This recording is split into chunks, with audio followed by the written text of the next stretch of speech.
conjunto de medidas económicas paliativas que se han estado implementando a lo largo del tiempo, una hoy, otra mañana, así como esta que fue anunciada el día de ayer, son importantes impactos positivos a las economías familiares que quizás para algunas personas que estemos dentro de algunas burbujas pueda hacer cualquier cosa o pueda hacer nada incluso, pero son cifras significativas. Cuando hablamos de $60 en adelante, de $50 en adelante, estamos hablando de un verdadero impacto a las economías familiares. Realmente esto es importante porque definitivamente es una ayuda que viene en momentos que sabemos que son de gastos, que fueron de gastos en diciembre, que vienen más gastos en enero por los útiles escolares y todo lo que genera, especialmente que pues en enero ya se sabe que es bien difícil, ya todo el mundo comienza el mes habiéndose prácticamente gastado el saldo, el salario de ese mes de enero por todos los gastos que se vienen que son muy fuertes. Entonces creo que es un impacto importante en un momento necesario.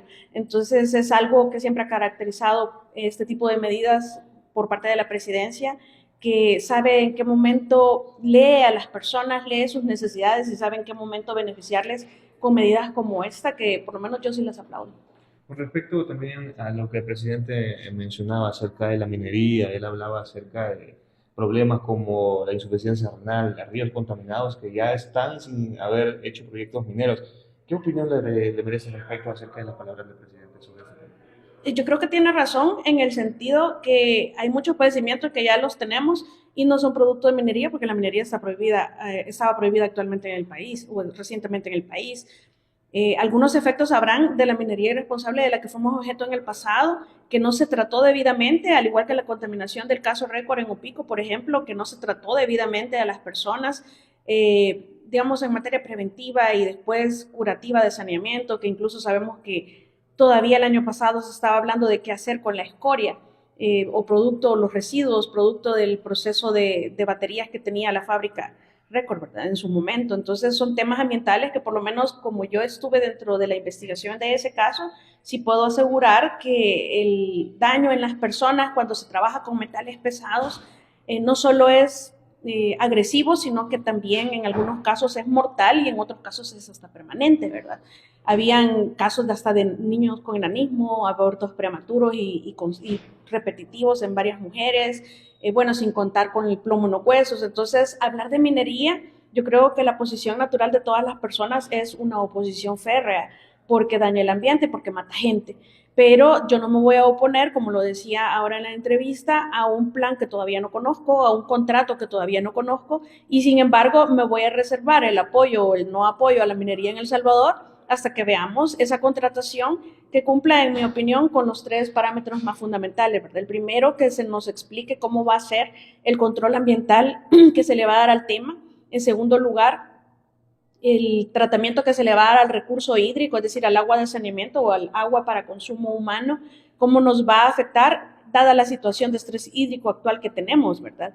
Y en tercer lugar, que es digamos, un parámetro que yo lo veo más amplio porque tiene varios componentes. El primero es el tema anticorrupción, que en el primer aspecto, pues lo que tenemos que conocer es de qué se trata ese acuerdo, ¿verdad? Es decir, la transparencia en la contratación para el cuidado de nuestros recursos y que todos podamos saber qué es lo que está contratando el Estado y cómo nos va a beneficiar. Esto quiere decir cómo va a ser esa negociación para que realmente sea favorable para el Estado y los salvadoreños y no mayoritariamente para las empresas, que es lo que vivimos como país y que es lo que viven muchos países, en donde las empresas mineras se van con el dinero y nos dejan los recursos dañados o muertos prácticamente.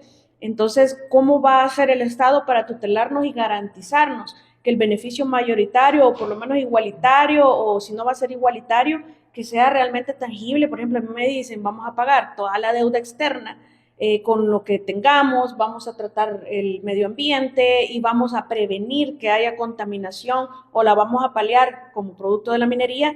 Pues yo digo, vamos con todo, ¿verdad? Yo lo voy a apoyar completamente, pero si no nos cuidan el agua, si no nos hacen una negociación en donde nos beneficien como país, que ni conozcamos los términos del acuerdo, es bien difícil que se vaya a ver o que vaya a existir un apoyo hacia esta política gubernamental, sobre todo cuando tenemos un montón de personas que, como lo repito, naturalmente nosotros nos oponemos, ¿verdad? Es nuestra naturaleza humana, nos está dañando el ambiente, nos está dañando nuestra salud, entonces no es bueno. Y además la Iglesia Católica mueve muchas personas también y está en contra, es una posición natural de la Iglesia Católica y en general de casi todas las iglesias. Entonces es como ir contra la corriente, pero como lo dije también en la entrevista, a mí me cuesta creer que el presidente que se jacta de ser el presidente que nos dio la seguridad que creíamos que era imposible en El Salvador y que muchos países a nivel internacional están intentando, en muchos países en el mundo están intentando replicar el modelo, y que quiera ser conocido como el presidente que también vino a matar los recursos del Salvador y a entregárselos a una empresa minera o a 2 empresas mineras. De verdad, yo no veo al presidente Bukele apostándole a un caballo perdedor como ese, y por eso es que yo doy el beneficio de la duda a esperar a que todo este tema esté más claro y tengamos, digamos, las herramientas para emitir una opinión o no, porque el presidente dice, en el 2029 me quitan el apoyo si yo estoy fracasando.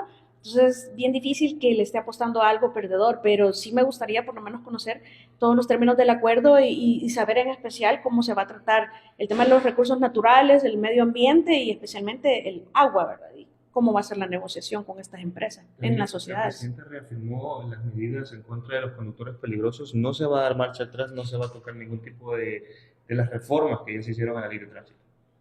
Pues estas ya venían anunciadas desde mucho antes, que se habían mandado al Ejecutivo y habían sido devueltas con observaciones. Incluso se habló de las fotomultas desde hace mucho rato. Lo que yo hago es un doble llamado. El primero, a los ciudadanos: no nos gustan las multas, respetemos las leyes. Sencillo.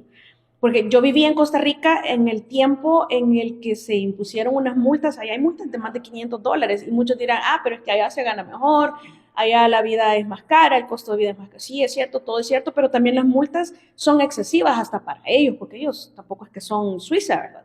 Pero las autoridades, recuerdo que perfectamente les decían, miren, si no quieren que se les impongan las multas, pues respeten las leyes de tránsito. Y ahí hay un modelo en donde después, si usted suma 25 puntos así como quieren hacer aquí, o como es en otros países también, le quitan la licencia, ¿verdad? Aquí quizás está todavía más agresivo, porque lamentablemente nosotros como salvadoreños tenemos una cultura que hasta que no nos tocan el bolsillo, nosotros no nos educamos, porque aquí vamos a otros países y respetamos todas las normas de tránsito. Aquí viene un salvadoreño, como lo vimos, uno que se vino a inventar un montón de cositas cuando lo detuvieron, y lo que hace es lo que no hace en su país. Lo que hace en Estados Unidos, lo vino a hacer aquí. Y lo hizo no solamente respetando las normas de tránsito. Estoy hablando del caso muy conocido de este señor de doble nacionalidad, que es abogado. Entonces, lo que no hace allá, lo vino a hacer aquí. El irrespeto que no le hacen las autoridades allá, lo vino a hacer aquí. Porque lo vimos hasta burlándose de las autoridades cuando le estaban intentando hacer la prueba. Que dice que me la hice varias veces y que salió negativa. Mentira. Si lo que pasa es que no se la hizo bien, igual de un montón de vivos que cuando están con el asunto en la boca hasta aspira, en vez de soplar. Entonces no se la hizo bien, y pues obviamente ese es un defecto que creo que la Asamblea puede y debe corregir, el tema de que sea una presunción. Si no se hace la prueba, que pues que se presuma que estaba en estado de embriaguez, para que no tengan que después sobreseer definitivamente este tipo de casos, porque no hay una prueba, porque la gente no se le puede obligar, y cuando se le obliga a través de sangre con una autorización judicial, ya pasó tanto tiempo que ya no hay rastros ni residuos de alcohol en la sangre. Entonces son temas que se pueden ir superando, pero por lo menos yo sí aplaudo la tolerancia cero a este tipo de situaciones de conductores en estado de embriaguez, pero que también debería de sumarse un impuesto más alto al alcohol y al tabaco. En el tema del Bitcoin, ¿cuál es su opinión?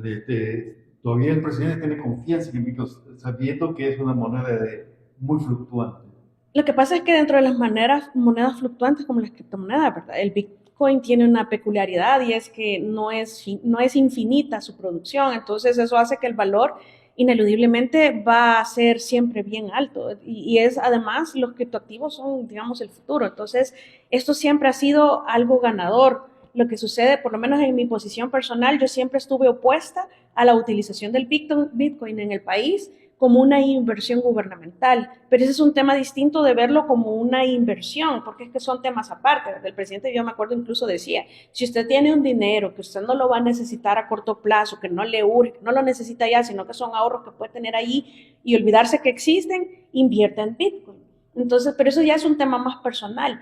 En cambio, ya utilizar los recursos públicos para invertir, aunque yo sé que es algo ganador, a mí no me pareció nunca algo viable porque son recursos que se necesitan en otras áreas ya y no mañana, ¿verdad? Aunque a la larga yo estoy consciente, siempre he estado consciente de que este es un ganar-ganar por todas partes para el Estado, solo que no lo es ya, ¿verdad? Así como cuando bajó el Bitcoin no perdimos, todavía no lo hemos ganado si todavía no se ha materializado esa ganancia que ahora estamos que se ve reflejada en, ya no recuerdo, 300 millones, cuánto dijo el presidente, pero al final, como medida gubernamental, yo no la apoyo y sin embargo estoy consciente de que a la larga, en algún momento, esto es increíblemente beneficioso para El Salvador. Lo que sucede es que es una medida a largo plazo. Como medida a largo plazo, por supuesto que estoy de acuerdo, pero como medida ya, para implementar ya, sí me parece que era un dinero quizás más necesario en otras áreas.